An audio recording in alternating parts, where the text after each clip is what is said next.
A lot of really strong indicators of civil war coming out of Britain. You look at various critical polling stats and the unrest. And look, Britain is a failed state, first of all, transparently obvious about it. It is a failed state. Civil wars are really hard to model. They're kind of cultural and geopolitical singularities. And once they become uncorked, like all wars, they're hard to lose, and they should be steadfastly avoided. Now, the way to avoid a civil war is not to crack down on free speech, to arrest people for speech, to have selective enforcement of the law. There's a couple of nicknames for Keir Starmer. One of them is two-tier Keir, and the other is never hear Keir. And whether or not those are accurate statements, they are believed by many, many people in Britain that there is a two-tier justice system, and that just won't be tolerated. And so political pressure can't be bottled, and the harder you try, the more pressurized your tank, the bigger the explosion when it eventually happens. And there's signs that you can see in society, fourth turning stuff that I think are pretty dangerous.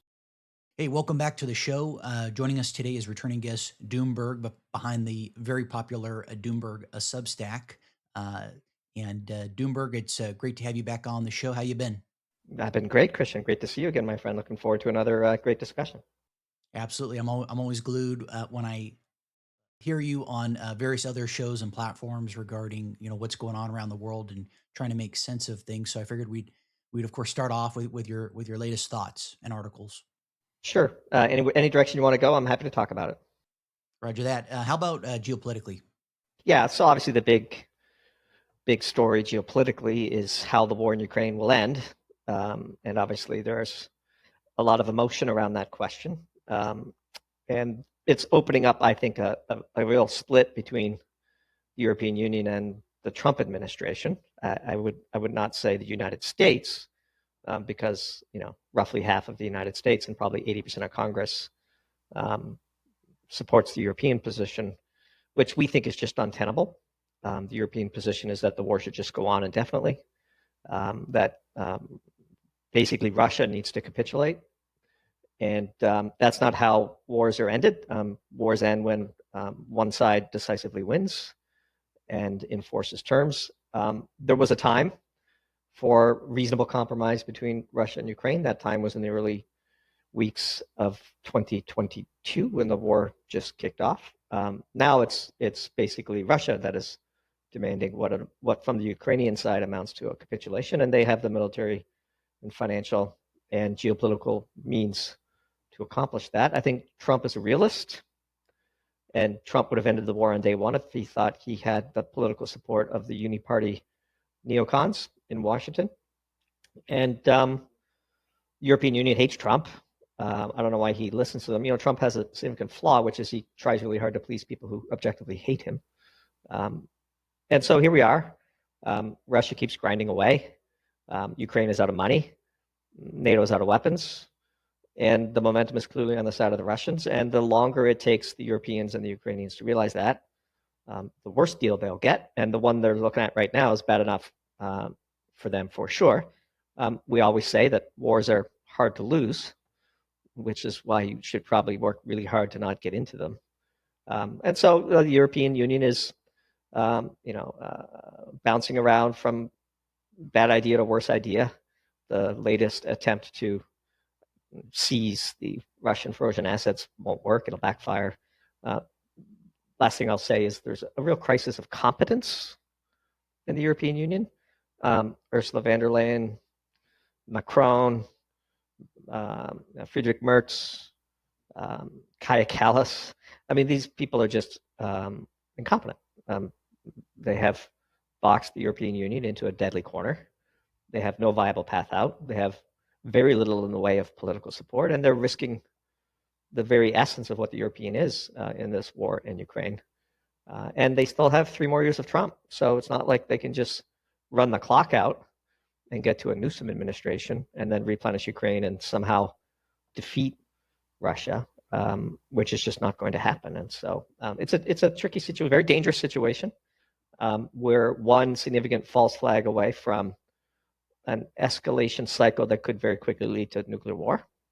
And I say that without an ounce of alarmism. And so, we watch the news every day and we wonder how it's going to end. I think the way it ends is there's going to be a regime change in Ukraine.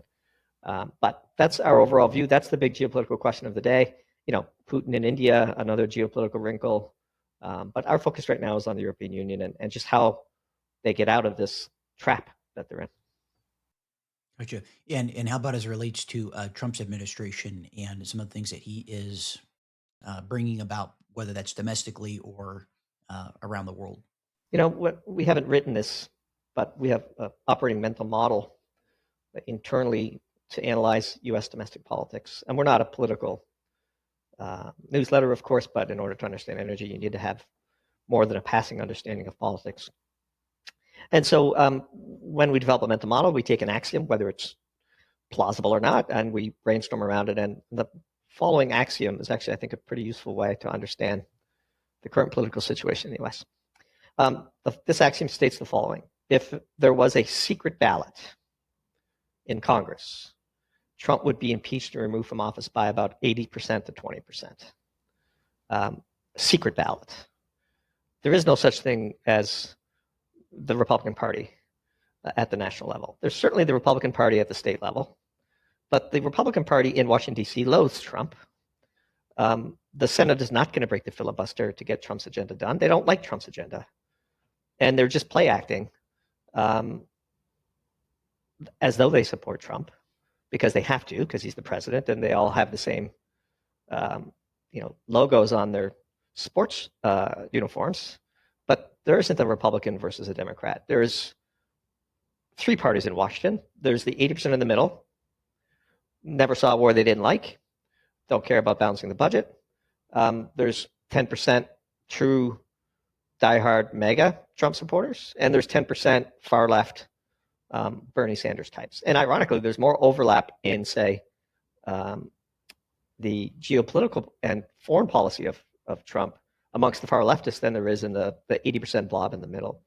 And so once you internalize that a secret ballot would reveal shocking levels of support for Trump to the low side, you then begin to understand some of the political maneuvering he seems to be doing. And I'm sure he understands this. He's been through this with his first administration. But that's our view. And so Trump is operating with very limited flexibility. I think the 80% party in Washington would very much love to see a large loss in the midterms for Trump. And that would weaken Trump and make him a lame duck. And they would just wait for a Gavin Newsom or a traditional Republican, John McCain, Mitt Romney school to run against Newsom in a phony election where there's no real choice and the Uniparty continues to win. That's what we think Trump is up against. I think it's a pretty useful operative mental model. It explains things, and the moment it stops explaining things, then we'll have to discard it. So, for example, if the Senate did break the filibuster, well, then obviously our mental model is dead wrong. But I don't expect them to do that. Now, I've heard someone comment that, and I'd love, of course, to hear your take on this, that Trump is part of a globalist faction, but he's on one side of the aisle that is in opposition to the WEF faction. Would you conceptualize it in that way, or am I deviating or off base?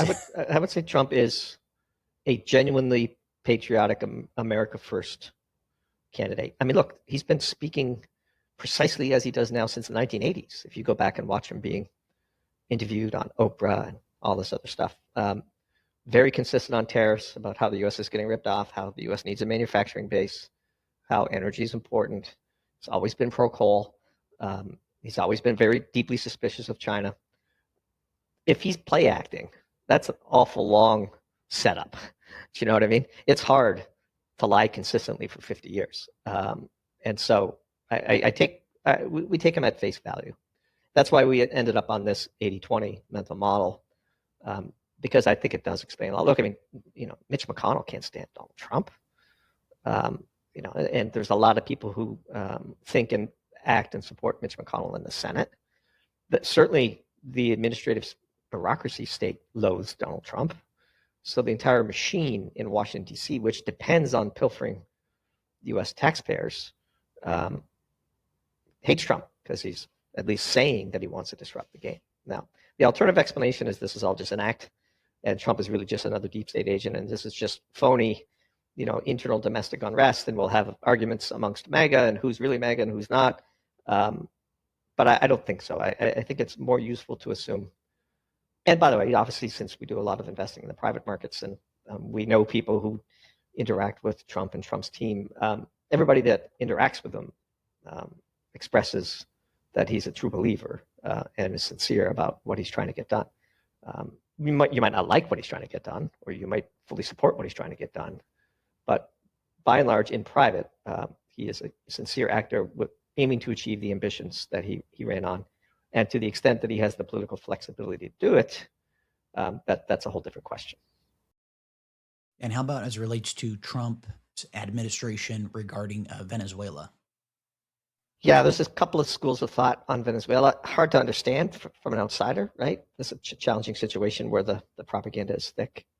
One mental model we had was Trump realizes that he can't support Ukraine anymore, that war is lost, and frankly, wants a far better relationship with Russia for trading purposes, consistent with his desire to rebuild American manufacturing. And Russia and the US, if they were ever partners economically, which is hard to imagine now, but very well could happen, would be very, very formidable. And so as a bone to the neocons who always have to have a war, let's just create one over here that we can actually win. Pick on somebody your own size kind of thing. And, Marco Rubio is sort of comes from that neocon wing, right? The child of Cuban immigrants, very anti-Cuba, very anti-communist, very anti, dictatorship in that region. And so as a grand compromise, when you're in the bomb-making business, peace is a working capital problem, of course. And so the spice must flow.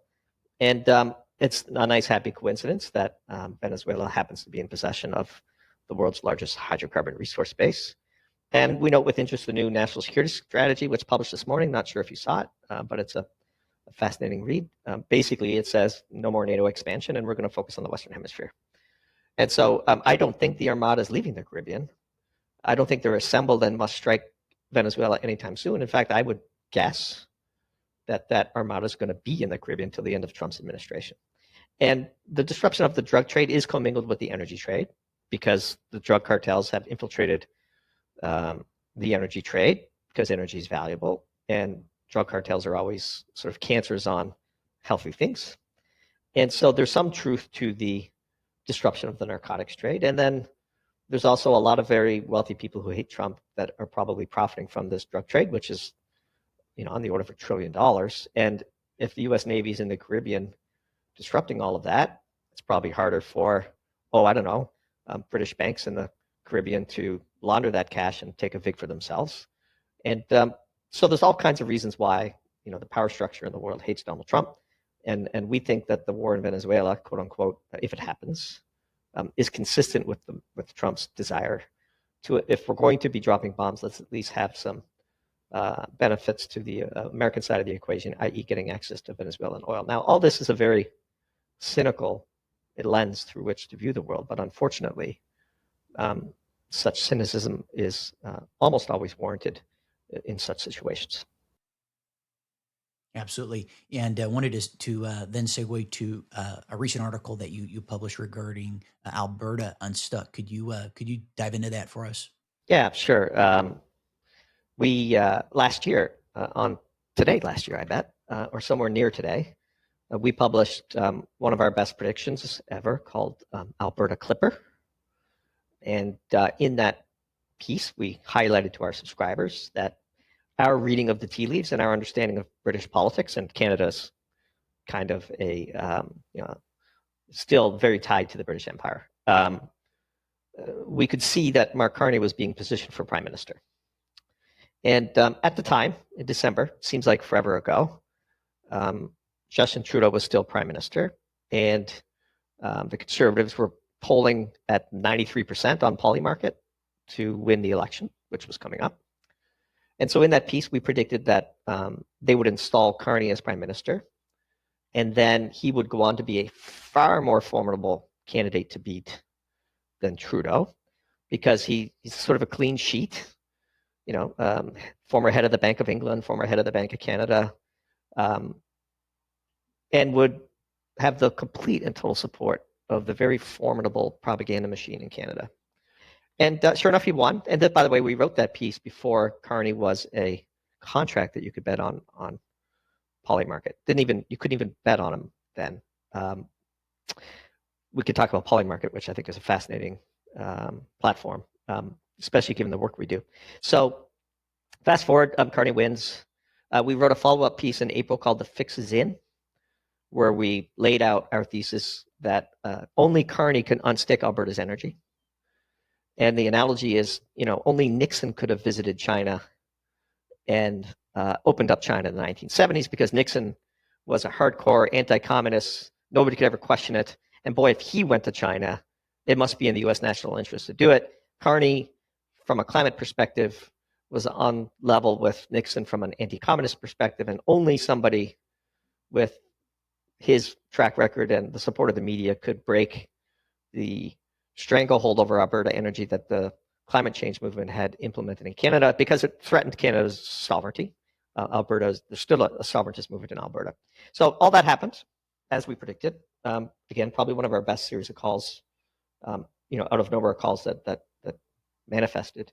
So this latest piece that you referenced, Alberta Unstuck, comes on the heels of a really historic memorandum of understanding that Carney signed with Alberta, which basically, if you read it, is complete validation of what we predicted.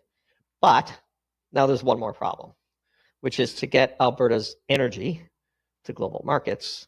Not only do you have to cross the Rockies, you have to cross British Columbia. And British Columbia is the current constraint to unsticking Alberta's energy. And so in that piece, we laid out a new set of predictions about how all that would unfold. One way or the other, there's going to be a midstream construction boom in British Columbia, and Alberta's energy will get unstuck. And we laid out all the reasons why in that piece beyond the paywall.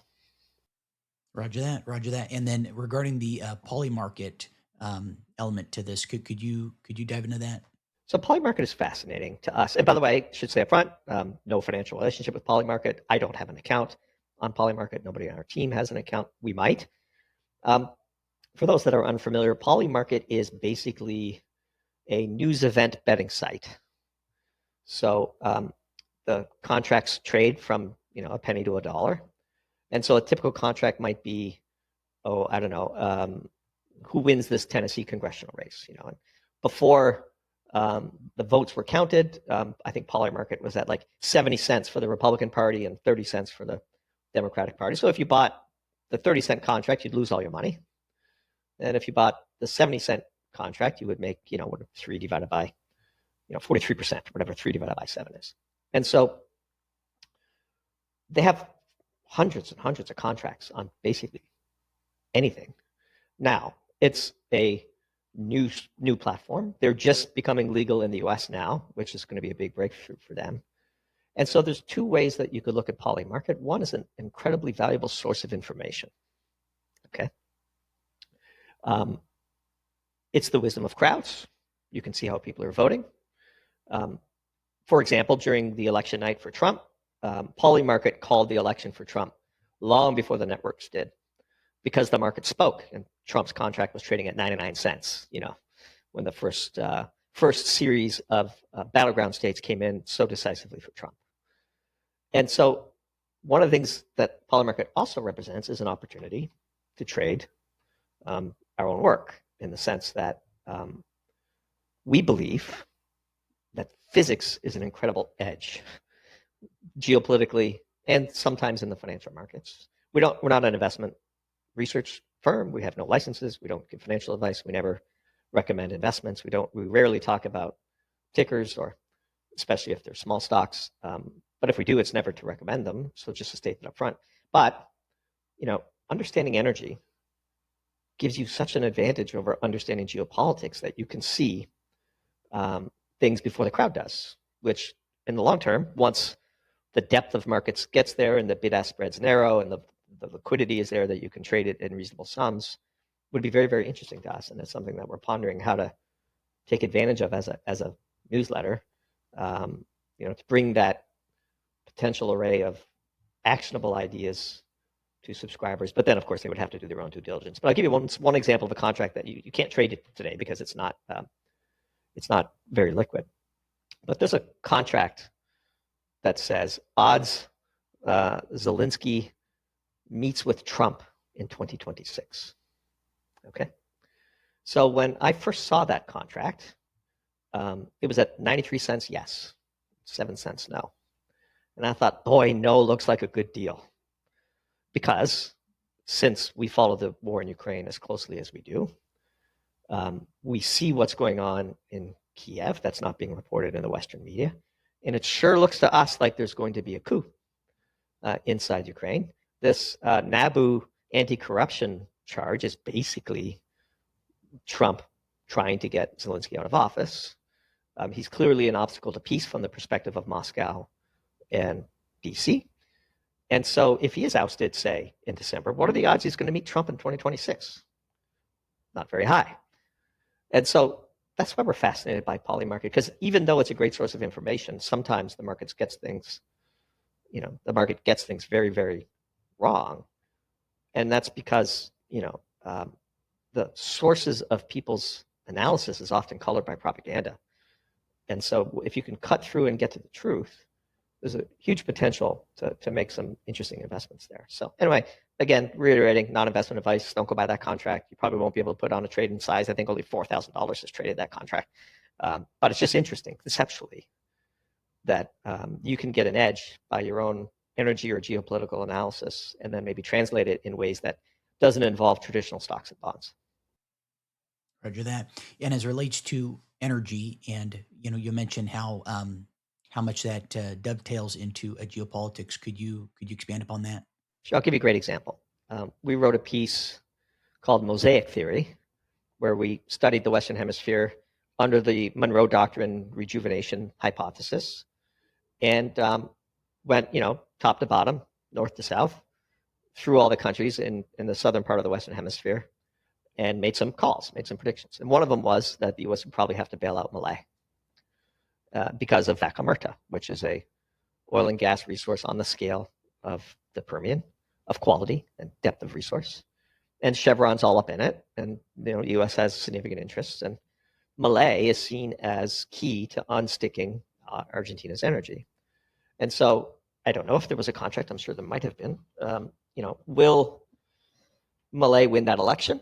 And will the U.S., will Malay's party win that election? And will the U.S. bail out Malay?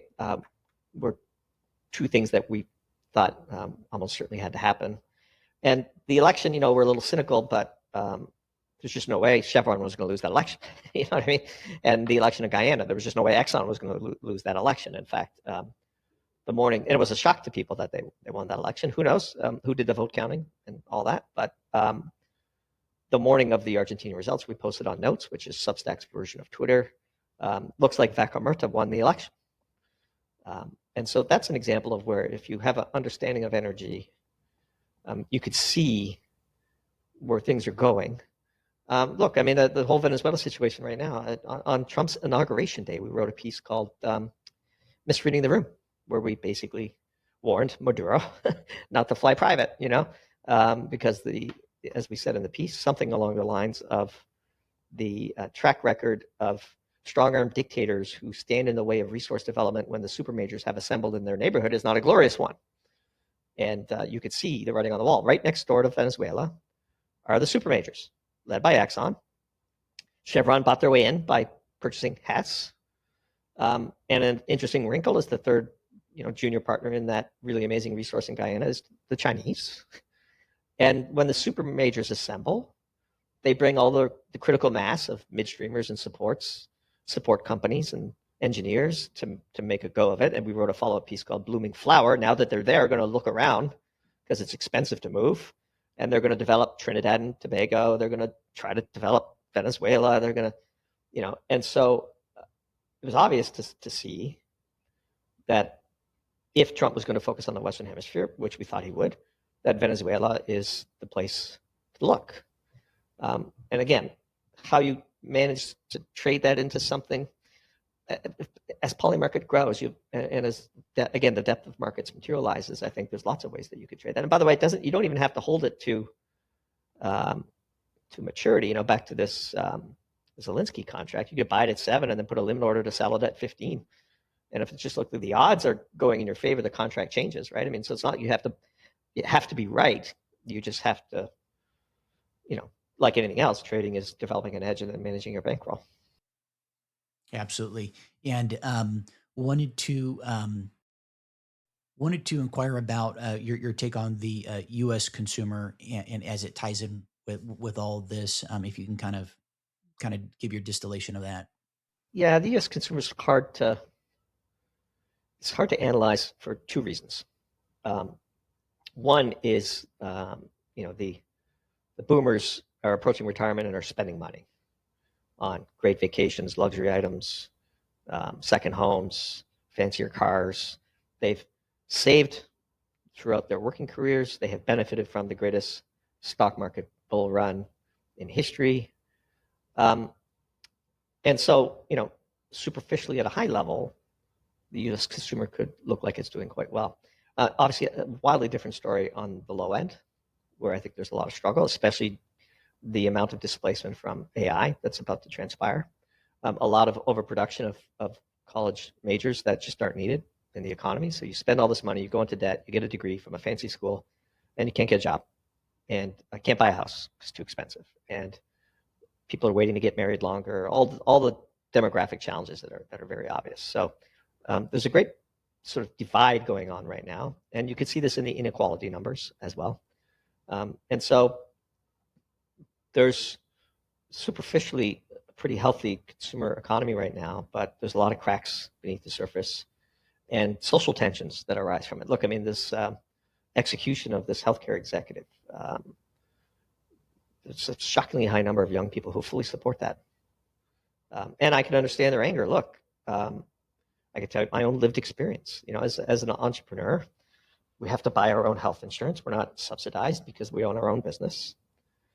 And my healthcare, very standard family of four, two kids, healthy, no major issues, no track record of issues.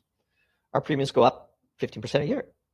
They just went up 15%. Our premiums now, I think it's like more than $2,000 a month, and a total out-of-pocket family deductible of $31,000.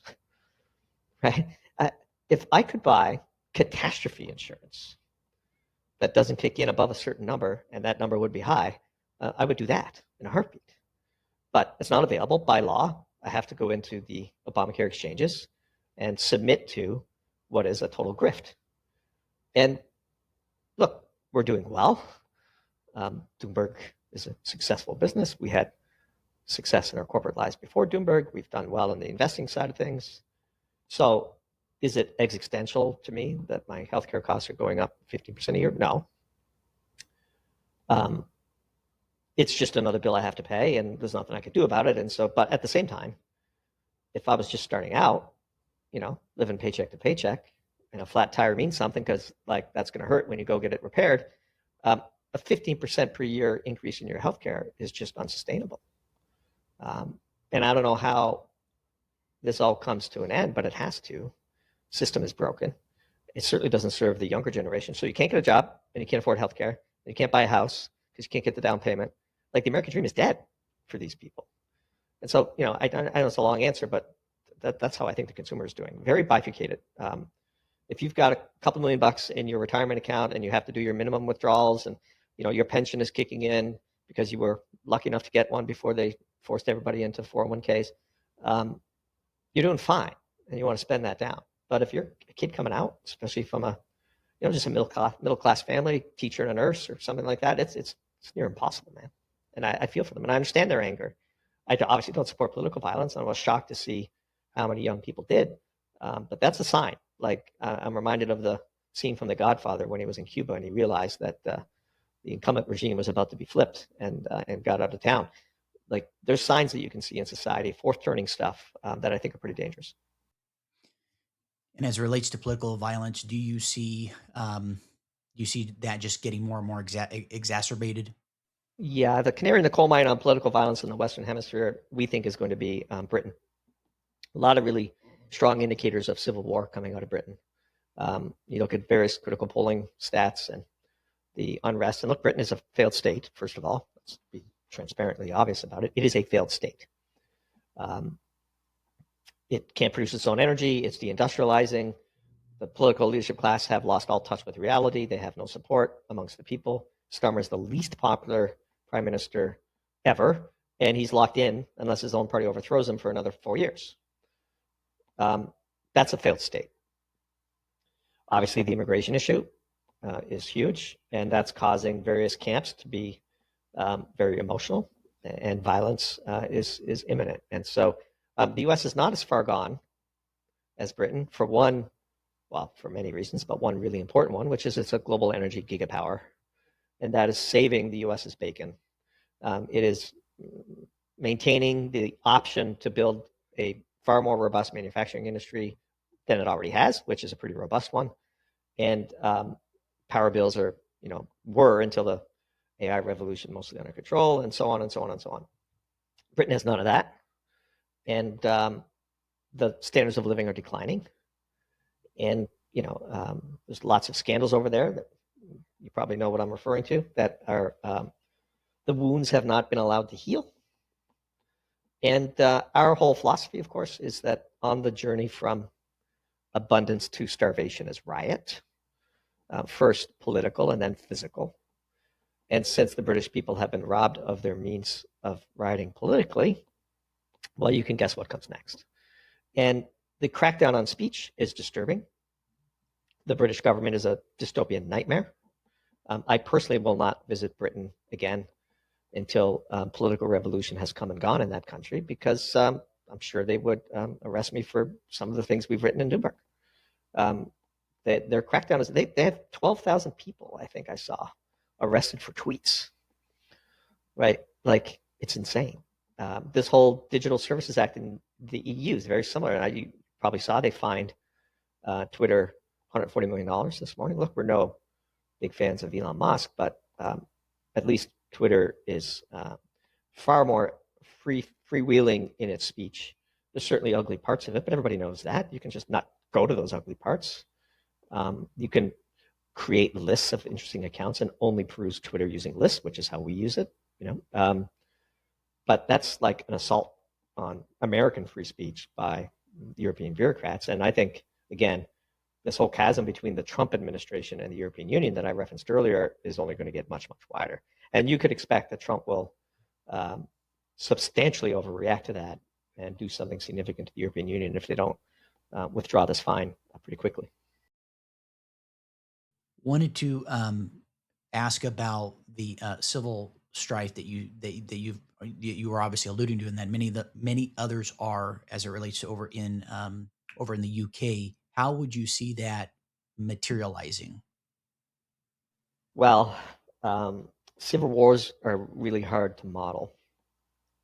They're kind of cultural and geopolitical singularities. And once they become uncorked, like all wars, they're hard to lose, and they should be steadfastly avoided. Now, the way to avoid a civil war is not to crack down on free speech, to arrest people for speech, to have selective enforcement of the law. There's a couple of nicknames for Keir Starmer. One of them is two-tier Keir, and the other is never hear Keir.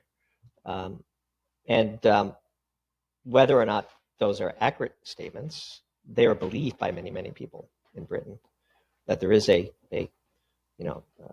two-tier justice system, and that just won't be tolerated. And so political pressure can't be bottled, and the harder you try, the more pressurized your tank, the bigger the explosion when it eventually happens. And so, again, not really our domain. Probably wouldn't write about it, but Britain is a failed state, and watching a once mighty country collapse into a black hole of incompetence is really something to watch and scary, and should be a warning signal to other Western nations, equally riddled with debt as they are, that something needs to change in the political system before change will be made to the political system by violent means. Absolutely fascinating. I'm just kind of digesting that for a moment. That's just, I can't believe where things are at over there. real quick, wanted to, or I guess, pivot to any other things that you feel are not receiving enough attention these days. Yeah, we're coming out with a piece tomorrow called War Rations, where we speculate whether China isn't gearing up for preemptive strike. And when you look across um, their behavior across multiple critical commodity supply chains, and then you take a step back and look at the totality of it, not just each individual set of activities, there's a case to be made that China is gearing up for war. And the evidence that by the way, it's not our base case. It's a question we're pondering, and we lay out the evidence, and we let the reader decide for themselves. But the way they're stockpiling oil, the way they're stockpiling coal, the way they're stockpiling critical metals, the way they're stockpiling food, the pace with which they're building new weapons. When you add it all up, it's pretty suspicious, to be honest with you. And so, as a weakened NATO, leaves the battlefield in Ukraine, because it will, all this talk about pivoting to Asia, boy, when you read that piece that we're going to publish tomorrow, you get the sense that it would be a very, very challenging fight. Let's put it that way, and not one that should be sleepwalked into. Yeah, I was speaking to Michael Yon, who, for those who are not familiar with him, tuning in, is a war correspondent, and he mentioned about the Japanese trying to, excuse me, the Chinese trying to foment civil strife amongst the Okinawans in mainland Japan, much like apparently what's been going on in Hawaii, trying to stir the pot and secede, break away from the U.S. Yeah, look, we mentioned Japan in the piece, of course, as part of our opening story. But yeah, I mean, all countries interfere with their geopolitical adversaries and sometimes their allies in such ways. So the outrage is not that China's doing it; it's that what do you do about it and how do you stop it? Similarly, China interfering in Canadian politics, was a scandal up there, and so that's sort of common fodder. But China is sort of on our radar. It was an incredible sight to see that parade with Putin and Kim Jong-un sitting next to the Xi Jinping. And so we'll see. I'm very interested to see what comes out of this Putin meeting in India as well. The big bifurcation between the Western-based U.S. dollar financial system and the BRICS countries is well underway. And we'll see. There was a world where Trump could strike a grand bargain, peace with China, peace in the Middle East, peace with Russia, folks in the Western Hemisphere.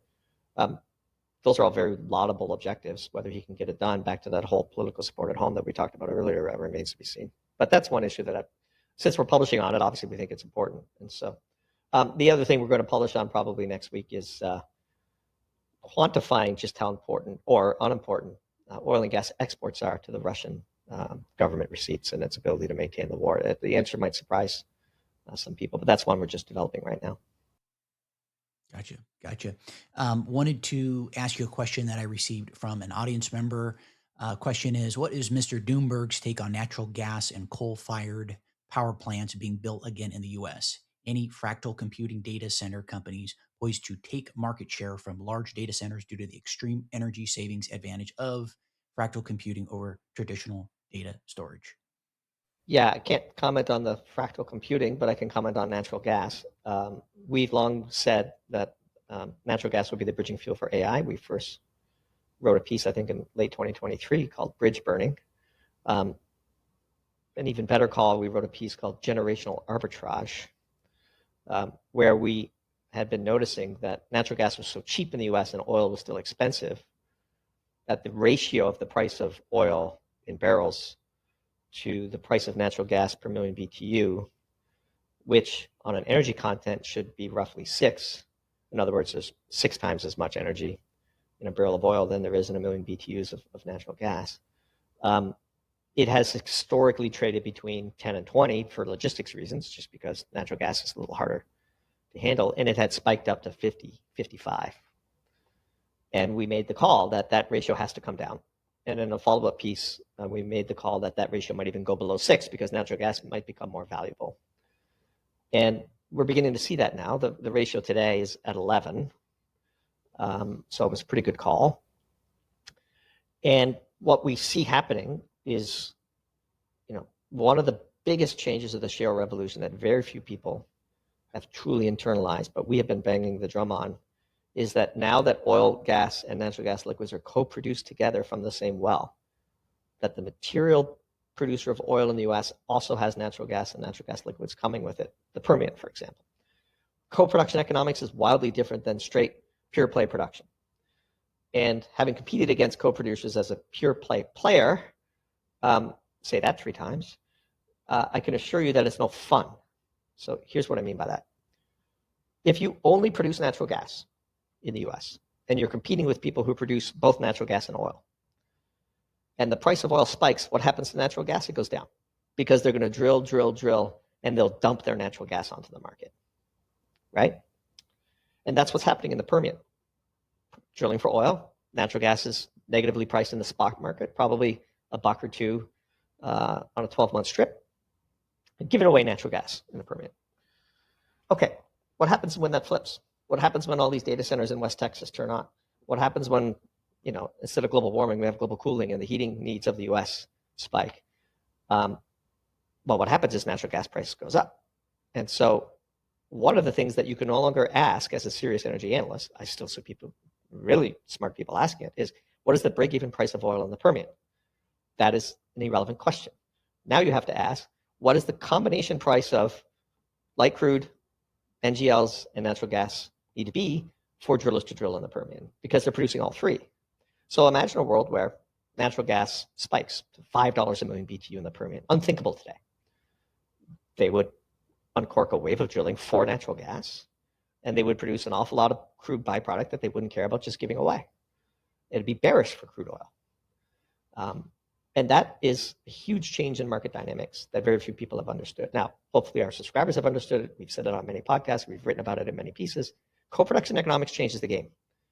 And again, having competed against co-producers, if you're a pure play on either side of the two products being produced, life is no good for you. So EQT, producer of natural gas in Appalachia, number one, natural gas producer in the country, I think. Appalachia is a pure play natural gas. So when oil spikes, it's not good for EQT because there's going to be more gas being produced in places like the Permian. And once all the pipelines are connected and the US regional markets normalize, which they will, arbitrage is a very powerful force.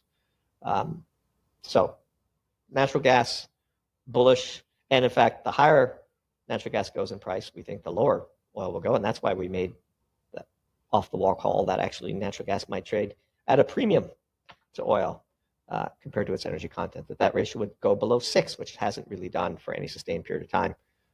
You can't look at the COVID crisis and make any meaningful analysis of that data. But if you just scan out, like natural gas is always sold at a premium to oil. It's harder to handle and it's cleaner burning. And if that flips, a lot of people's mental models are going to be wrong. And we think it's happening. I appreciate you answering that question. And how can people learn more about you and get in touch with you at Doomberg? Yeah, we have 2 major projects now. We have our Doomberg project, Doomberg.com. And then in September, we also launched a sister publication called Classics Read Aloud. Really fantastic Substack, pioneered by one of Doomberg's co-founders and its editor-in-chief. And Classics Read Aloud is all about curating the best of literature, predominantly short stories, and then presented with full Doomberg branding and excellent writing and really fascinating short essays that introduce these things. Very well recorded, all that jazz. So yeah, Doomberg.com and classicsreadaloud.substack.com. And if you just go to Doomberg, you could find a link to Classics Read Aloud as well. Those are our 2 main projects. Christian, always great to talk with you. Thanks for having me back on. Thanks for being on the show. Happy holidays, and you take care. You too. Quick ask. Over half of you who watch the show regularly haven't yet subscribed.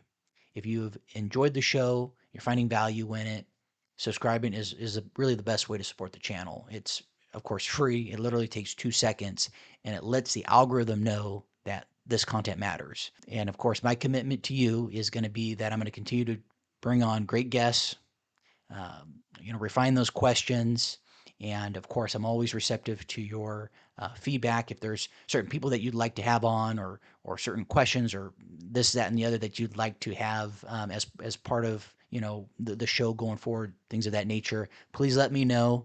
I'm pretty easy to access. Anyhow, that's my commitment to you. If you can subscribe, that would mean a lot. Thanks.